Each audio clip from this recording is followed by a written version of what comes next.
May is officially Home Arcade Month here at Nintendo Wire, and we've already transformed our space in the last episode with lights, carpet, and more or less all the essentials to start creating your ultimate home arcade. If you haven't seen episode 1, feel free, I got a link down in the description and you can see how we transformed our space on a budget, and in my opinion, I think it turned out pretty great.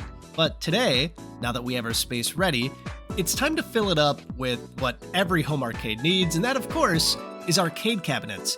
So today, we're going to take a look at a variety of arcade cabinets that you can put in your home arcade, starting with what is likely the most accessible option, something that's probably going to be the cheapest option too, which is Arcade 1-Up, and even consider what it takes to bring a full-size 1980s or 1990s arcade cabinet into your room. But before we jump in, it's important to note that not all arcade cabinets are created equal.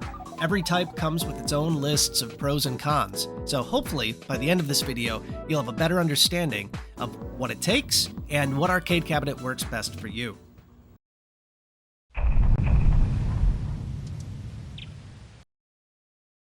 Now, if you're watching this video and you're curious about building your home arcade, you are likely already well aware of Arcade 1-Up.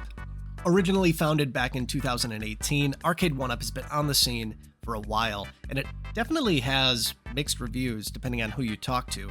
But for me, they're easy to find, they're relatively inexpensive, they have a wide variety of options that you can choose from, but there is some confusion when it comes to what size and what line of Arcade 1-Up cabinets would work best for you.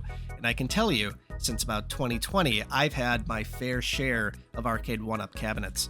Starting with one of the very first ones that came out, a 3/4 scale arcade cabinet of Rampage. Now, these were the very first Arcade 1-Ups to come out, and this was before they ended up coming in deluxe editions and XL editions and all these different varieties that they have now, and it was incredibly small. If you wanted to play it, you pretty much had to sit on the floor, or if you had a kid, it was perfect for a kid-size arcade.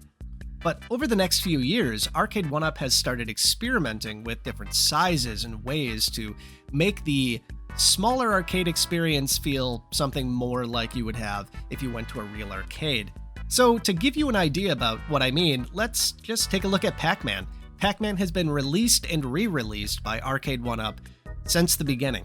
And it has such a wide variety of cabinets that I can take a look at almost every size that Arcade 1-Up has ever put out by just looking at this one game. So with all of that in mind, let's just take a quick look at all of the sizes of the basic cabinets that you can buy right now. Starting with the baseline, super basic, original Arcade 1-Up cabinet. It comes in at about 46 inches or just under 4 feet. Now, if you add a riser to that, that's going to bump up your height anywhere between about 58 to 62 inches, or about 5 feet. The next size up is the deluxe versions of the cabinets. Those typically average around 65 inches tall. And then finally, you have the XL versions, and these are the biggest ones by far. They're the widest, they're the tallest, and those typically come in right around 67 inches tall. So to put that into perspective, the XL is right around 5.5 feet compared to a full-size arcade cabinet that can range anywhere between 6 to 6.5 feet tall. And oh yeah, I should probably mention, one of the things about Arcade 1-Up that people aren't super fond of is that they just don't get delivered to your house in one piece. You do have to assemble them and put them together. It's one of the reasons why they can be as cheap as they are, but I can tell you, as somebody who's assembled about 10 of these things over the past few years, they can be frustrating at points, but for the most part, if you have patience and a bit of time, they're not too bad. So now that you know all of the sizes that Arcade 1-Up comes in, let's talk about some pros and cons. And starting with probably the best pro, accessibility and pricing. Now, at the moment, Arcade 1-Up cabinets are sold almost everywhere that I shop. At the moment, at least online, you can pick these up at Walmart, Amazon, and Best Buy, and they typically range anywhere between $400 and $500 depending on what you want. There are some exceptions to this though. Some of the more premium editions of Arcade 1-Ups, like Time Crisis, can range anywhere between $600 and $700, so just keep that in mind. And there's always the option of buying this on the secondary market. Currently, on my Facebook Marketplace, there are tons of Arcade 1-Up cabinets that you can get for under MSRP.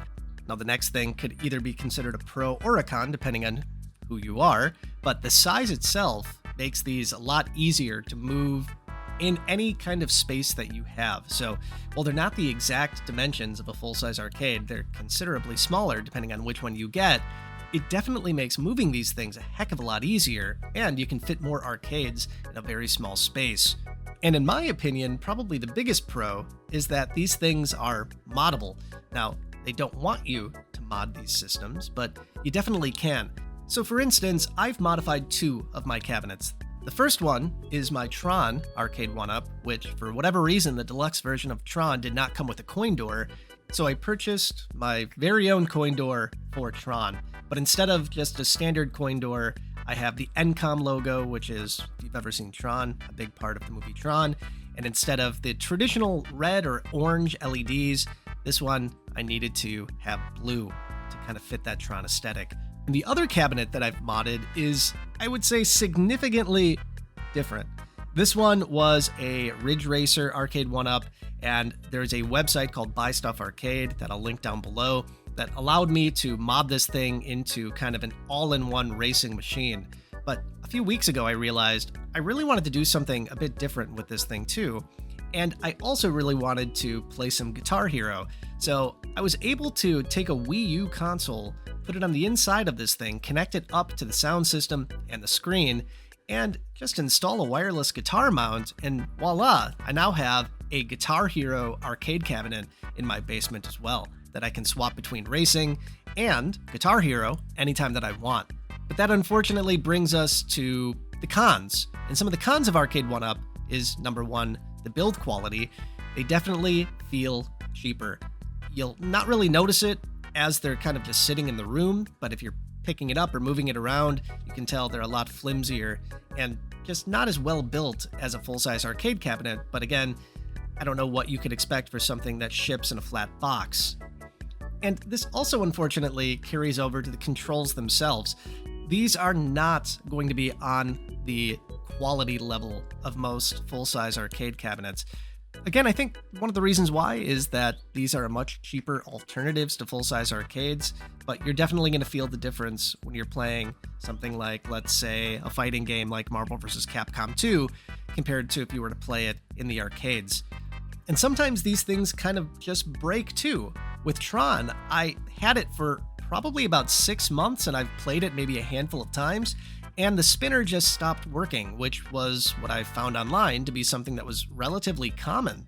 So I had to reach out to the company, and they made me buy a new one, which was about $75, and then I had to go and install it as well. So unfortunately, from a control perspective, you might run into some issues, but going back to the modding side of it, you have the ability to mod your own buttons in too if you feel like you want to. So there's definitely options if you're not happy with what comes out of the box. So that's going to do it for Arcade 1-up. In a nutshell, there's a lot of variety, but you get what you pay for. So if you're looking for something to fill your space that's relatively inexpensive, accessible, and something you can add a lot of pretty quickly, Arcade 1-up is definitely for you. But what if you want the more authentic home arcade experience?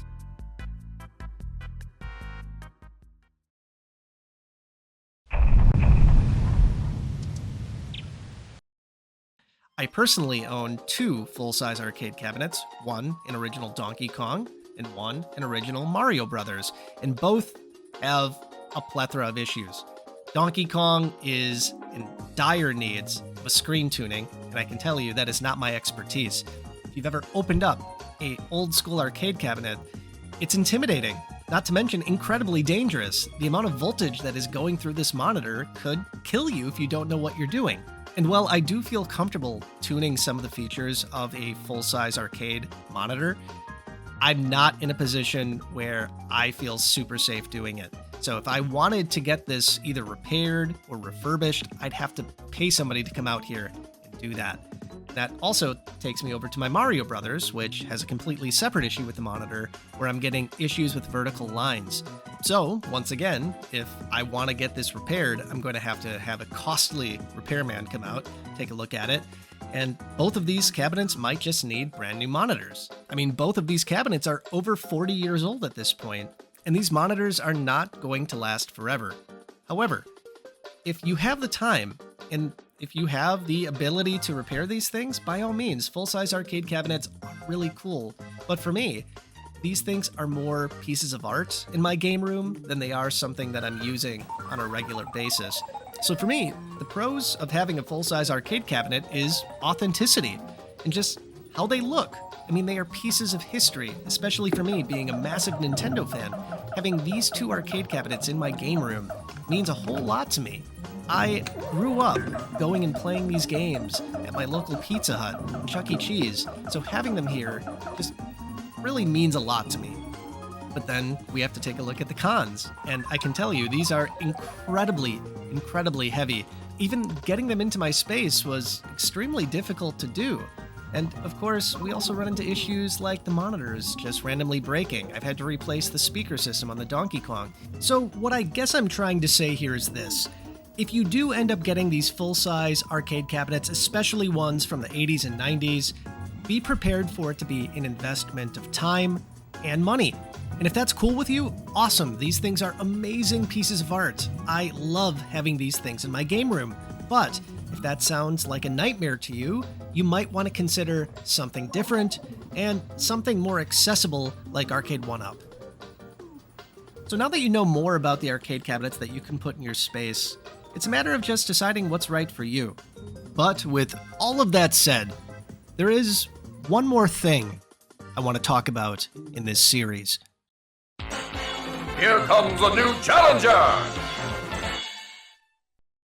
Pinball is something that I have fallen in love with over the past 5 years, and there is so much to talk about, ranging from modifications to maintenance to simply the logistics of getting something like this in your home, which is easier than I thought it would be, but still difficult in its own way. So stay tuned to episode 3 of our Home Arcade series as we close out Home Arcade Month here at Nintendo Wire, looking at the insane world of Stern Home Pinball. It's going to be amazing, and I can tell you right now, this is the most fun I've ever had making a video, so stay tuned.